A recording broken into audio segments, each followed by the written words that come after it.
how do we get from this kind of stigmatization of language? How does that affect people in like a larger scale? Like how does that get outside of just like the way I'm using my language? Or for example, like in my friend group, sometimes people will like tease each other, but how does that get to a more kind of like larger scale issue?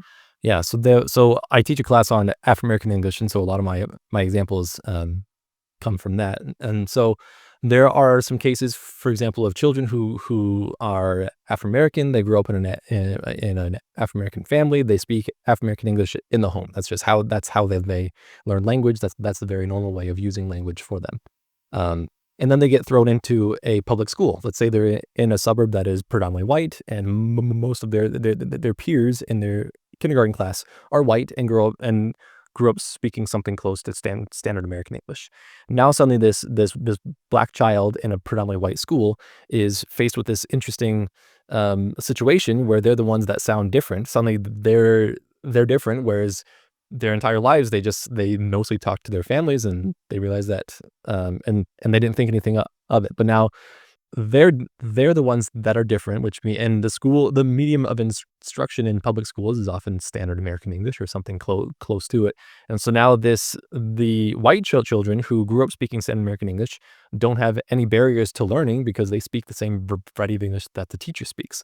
But this black child now has to learn standard American English, or at least learn to understand or learn how to learn in standard American English. That's an additional barrier that's there that the white children don't have that they don't have. We see it then too on the playground. You get the white children who are making fun of the black children because of the way they speak.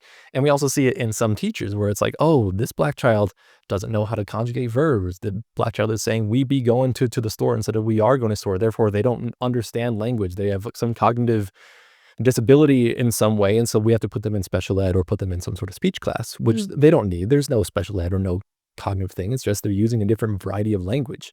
Yeah. And so now, not only is this child getting the quote unquote help that they don't actually need, they're now being pulled out of class, which means they're missing instruction. And so now they're just falling behind simply because the people that are in charge don't understand what African American English is. So I think we see that across the country with a lot of people that speak non-standard accents. We see it with African American English. We see it in even among white people, with like Southern American English, which is often associated or with a lack of education or ruralness or poverty or things like that. And so when children come in with a strong Southern accent, the teachers assume things about them, that they're not as smart, that they don't have as many resources, and so therefore they must not be as good at school. We got to help them and put them into special ed. We see it with lots of things across the country and around the world. But the case of African American children, I think, is the most poignant because it's probably the most widespread and people aren't super aware of it. Yeah. This brings on to another interesting thing, African American English. So if you're from Brazil or anywhere in the world, in America, there's this thing called the white people accent and the black people accent. Apparently, they sound different. In people, based on audio, people can tell them apart. And what is African American English? How does that work? And just give us an intro. Yeah, Educate us. I mean, it's the language that's spoken by African Americans, predominantly the people that are descendants of formerly enslaved people in the United States. So you don't see this too much among like first or second generation Africans. It's usually people that are the product of, or that are the descendants of formerly enslaved people. So it's just the language that they use. There's a huge variety of what it is. You get some people that speak relatively close to standard American English or standard white English. You get other people that speak something that's quite drastically different from standard American English. And all of that is under the umbrella of African American English because it's all spoken by African Americans. And how does it differ from standard English? Oh, geez, there's a lot of ways that it's different. So there are some pronunciation things. It shares a lot of similarities with like white Southern American English. So saying the word, five as five, you might have this monophthongization there. You have some consonants that are a little bit different. So in some groups of people, you get consonant clusters where you get multiple consonants at the end of a word, and it might those consonants might be dropped. And so instead of saying best, where we have a T there in Standard American English, you might hear people just say the word best, where you drop that T there.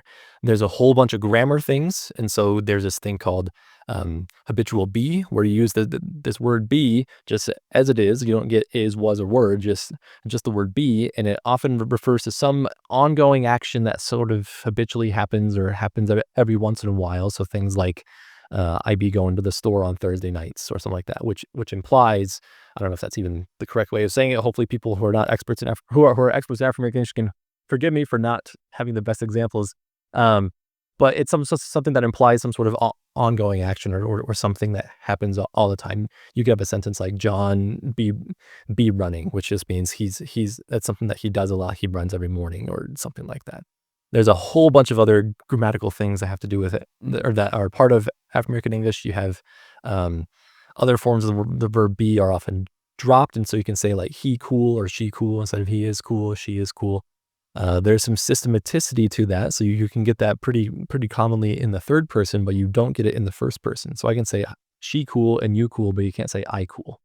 You do have to say I am cool. And there's a whole bunch of other things, but because it's been a semester since I taught it, I don't have those quite fresh on my mind right now. There's a lot of syntactic constructions as well that are a little bit hard to explain without a diagram and things. There are some lexical things as well, so they use words in a different way. There are words that are pretty unique to African American English. So what's the word? Kitchen, I think, is one. Kitchen. That was like a hair. Yeah, Really yeah. right. So it's sort of the hair sort of on the lowest end of the hair back there, which is often a little bit wispy and curly, and there are people, do things about it because it's seen as unattractive. There are products you can buy. The verb to stay can often mean to live somewhere. So you can say that I stayed in Georgia for 7 years, which is not how I would normally use that word. I mean, I can kind of get that same reading, but I don't quite use the word stay that way. Whereas in African American English, you do get that. You can say that I stayed here for a while. I stayed there for a while, to mean that you lived there. And then there's a whole bunch of like pragmatic things, how you actually use language. There's a lot of discoursal things. There's a whole bunch of other things, but there's some intonational things.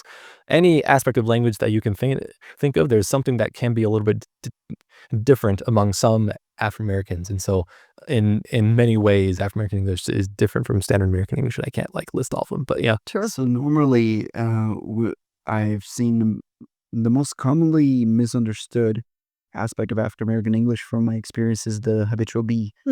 So like, Sophie be filming podcasts. As Standard American English, American English speaker would think, oh, she is filming podcasts right now. Right. But an African American would understand, like, oh yeah, she habitually once a week films podcasts. Yeah. So that would say, so they would, the same sentence, but both would understand it completely differently. Yeah. It is interesting to see how features of like African American English have kind of gotten into like pop culture, and then that gets, but like you're saying, there's kind of a lot of misunderstanding that we don't actually get the systematicity of it or different things.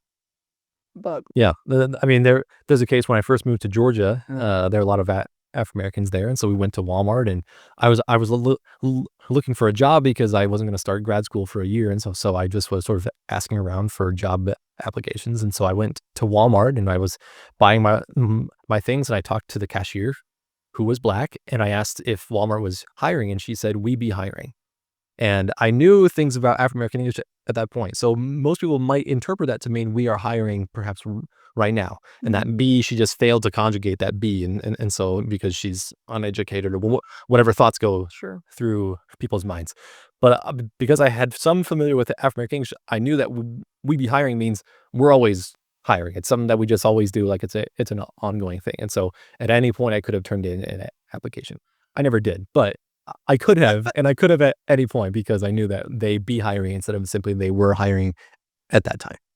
And how do, I would say, African Americans or even minority communities code switch depending on the situation?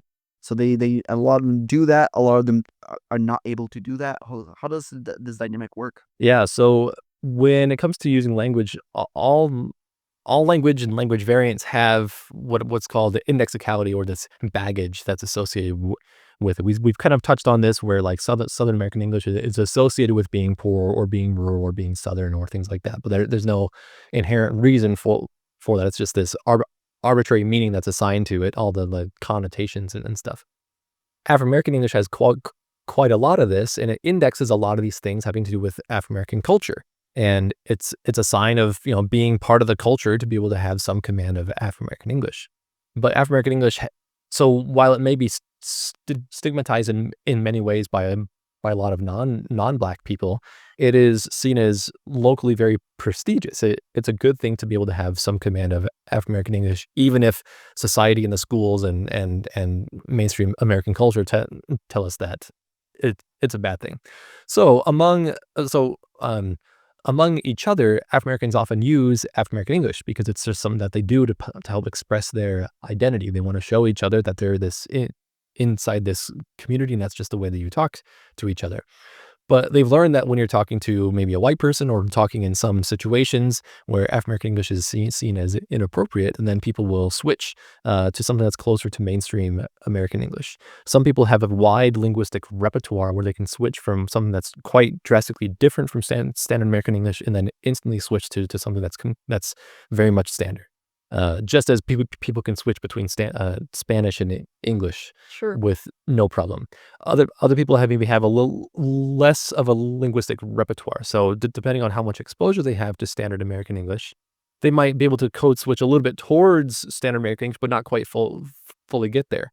And depending on how much interaction an African American has with other African Americans, let's say they move to a predominantly white suburb, they may mostly sound like other white people and sound mostly standard and not have full command of the fullest African American English, and so they have a relatively limited repertoire as well.